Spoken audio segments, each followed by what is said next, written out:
तुनेसिया के इनकलाब का जिक्र किया था। मैंने अपने तकारीरों में मिस्र के इनकलाब का जिक्र किया। मैंने अपने तकरीर में शाम के बारे में भी जिक्र किया। मैंने अपने तकरीर में लीबिया के बारे में भी जिक्र किया। मैंने अपने तकरीर में इराक का, अफगानिस्तान का भी जिक्र किया। और मेरी तकरीर में मैं यही बात बार बार कहता था कि मुसलमानों देखो आज आलम अरब में और आलम इस्लाम में क्या हो रहा है।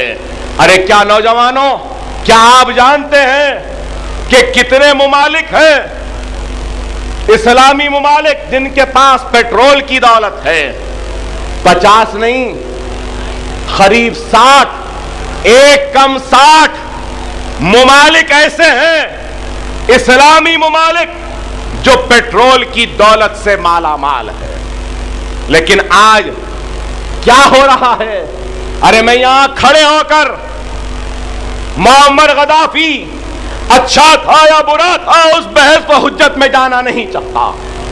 मैं अली बिन अली अच्छे थे या नहीं उस बहस में जाना नहीं चाहता। सद्दाम हुसैन सही था या गलत था उस बहस में जाना नहीं चाहता। मैं हुस्ने मुबारक सही थे या गलत, अच्छे या बुरे बहस में जाना नहीं चाहता। मैं यमन में अच्छे थे या बुरे नहीं जाना चाहता। लेकिन मेरी फिक्र, मेरा सोच यही है कि चाहे वो अच्छे थे या बुरे थे, आज जो भी हो रहा है और जिसका भी खून बह रहा है वो ला इलाहा इल्लल्लाह मुहम्मद रसूलुल्लाह कलमा पढ़ने वाले मुसलमान का खून है।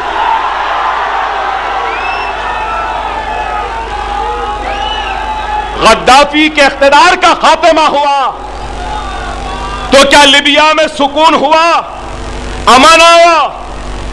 नहीं आया। हुस्ने मुबारक के इख्तिदार का खात्मा हुआ, नई हुकूमत आई, इनकलाब आया। अरे जब इनकलाबात आते हैं तो इनकलाबात की कामयाबी अमन पैदा करती है, तरक्की पैदा करती है, गुर्बत का खात्मा करती है, मुफलिसी का खात्मा करती है। क्या हुआ? हुस्ने मुबारक का इख्तिदार गया, बाद में मुर्सी का इख्तिदार आया। उनके इख्तिदार के खात्मे के लिए हजारों का खून बहा। मुर्सी के इख्तिदार के बाद आज मिस्र में क्या हो रहा है? अरे गौर करो मुसलमानों, अरे मिस्र में आज जो खून बह रहा है वो आपके और मेरे हबीब मोहम्मद मुस्तफा सल्लल्लाहु अलैहि वसल्लम के उम्मती का ही खून है, हमारे भाई का ही खून है। आज मुर्सी की हुकूमत को बेदखल किया गया। क्या बोल के किया गया? कि अवामी ताईद इनके साथ नहीं है। ठीक है, ओबामा अमेरिका के सदर, डेविड कैमरून बरतानिया के सदर, फ्रांस के सदर इंतखाबात के वक्त कामयाबी होते हैं, उसके बाद उनकी पॉपुलैरिटी गिरती है, उनका ग्राफ गिरता है। तो जैसा इनका ग्राफ गिरा क्या उनकी हुकूमत को बर्खास्त कर देते वैसे? अरे आज यहूद और नसारा को दुनिया में जमहूरियत चाहिए तो उनको अपने पसंद की जमहूरियत चाहिए। उनके पसंद की नहीं जमहूरियत नहीं होती तो वो उस हुकूमत को टिकने नहीं देते। उधर फलस्तीन में हमास का मुंतखब किया तो वो जमहूरियत उनको कबूल नहीं। मिस्र में मुर्सी को अवाम ने मुंतखब किया तो वो जमहूरियत कबूल नहीं। अरे क्या हो रहा है मिस्र में? टैंक दबावे, हथियार अमेरिका के हैं, खाना मुसलमान का है और सीना भी मुसलमान का है। अरे अफसोस होता है, अफसोस होता है कि हथियार अमेरिका के, तोप अमेरिका के, गोलियां अमेरिका की, खंदे हमारे और सीने हमारे।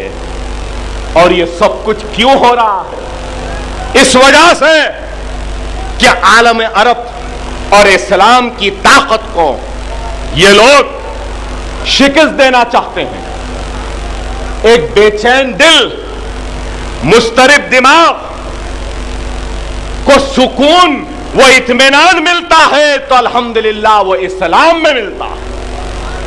वो सवालात, जिस सवालात का जवाब कहीं पर भी नहीं मिलता है, उस इंसान को उसके सारे सवालात का जवाब कुरान में मिलता है, सरकार के सीरत में मिलती है और इस्लाम और कलमे में मिलता है। यही वजह है कि आज यहूद और नसारा मुसलमानों को आपस में लड़ाने के लिए मुसलमानों को मसलकी, मकतबी और अकायद के झगड़ों में डाल दिया।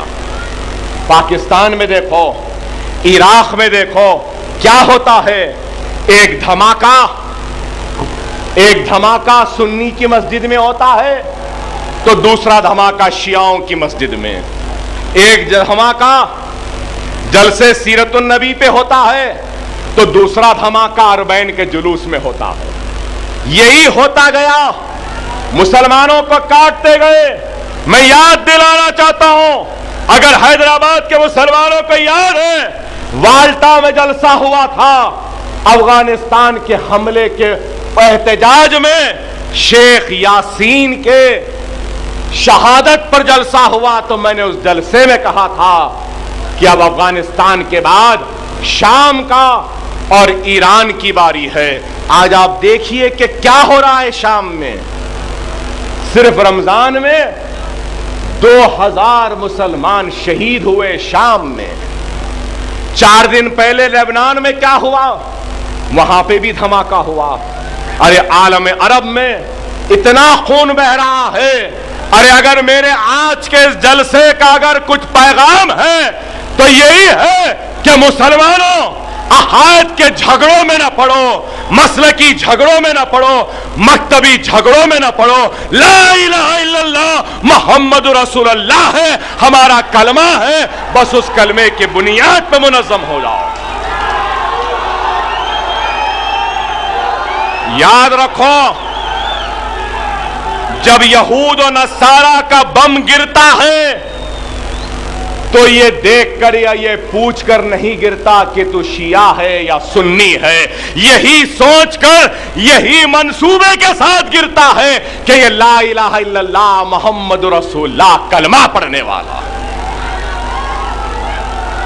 अरे आज खुदारा मेरे नौजवानों, आज मुझे तकलीफ भी होती है जब हैदराबाद की गलियों से गुजरता हूं तो एक मस्जिद में लिखा होता है मस्जिद अहले हदीस, एक पे लिखा होता है मस्जिद अहले सुन्नत।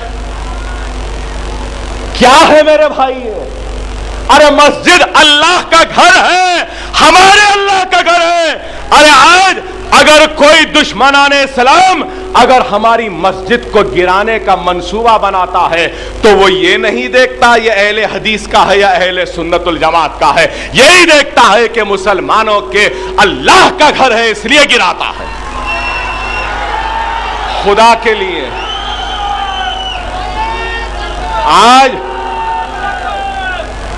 मसाजिदों से अहले हदीस, अहले सुन्नत निकालो, मस्जिद अबू बकर रखो इसका नाम, मस्जिद उस्मान रखो इसका नाम, अहले बैत के नाम पर मसाजिदें रखो, खुलफाए राशिदीन के नाम पर रखो। और जब सब हो जाएगा तो हर नई बनने वाली मस्जिद का नाम बाबरी मस्जिद रख दो और बता दो कि 1000 मस्जिदें बना दो।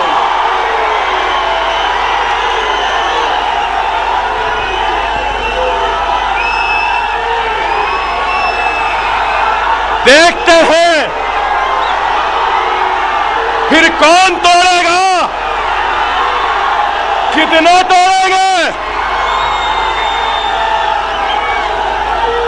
अरे ये जज्बा होना है। बता दो उनको, तुम अगर एक शहीद करेंगे तो हम एक और मस्जिदें बना देंगे और हय्या अलल सलाह हय्या अलल फलाह की आवाज को बुला देंगे।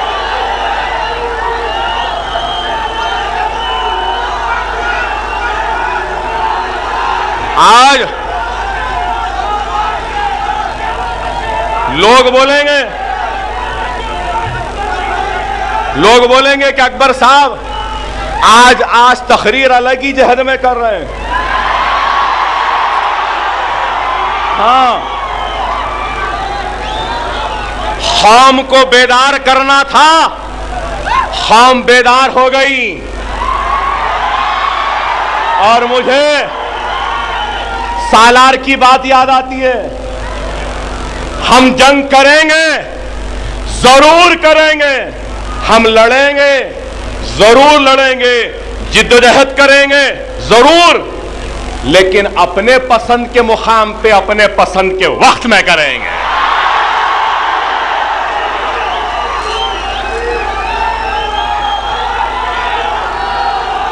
अब कोई समझ ले, क्या अकबर साहब आपका पसंद का मुकाम निजामाबाद निर्मल था क्या?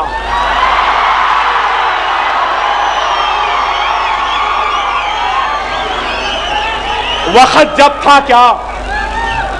नहीं मेरे भाई, वक्त तो शुरू हो चुका है।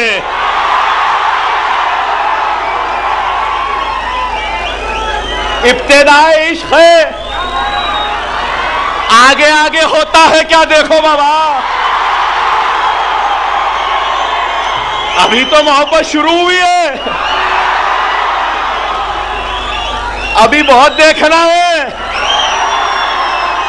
लेकिन नौजवानों याद रखो, यहूद और नसारा जो साजिश आलम अरब में कर रहा है, वही साजिश हिंदुस्तान और हैदराबाद में करेगा। मसलकी मकतबी अकायद के झगड़े में ला देगा।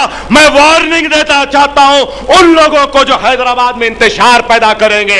अकबरुद्दीन ओवैसी का हाथ तुम्हारे गिरेबान को पकड़ के चाक कर देगा, तार तार कर देगा, अगर तुम हैदराबाद में मसलकी मकतबी या अकायद के झगड़ों को पैदा करोगे। मजलिस इत्तेहाद अल मुस्लिमीन ये बर्दाश्त नहीं करेगी। खुदारा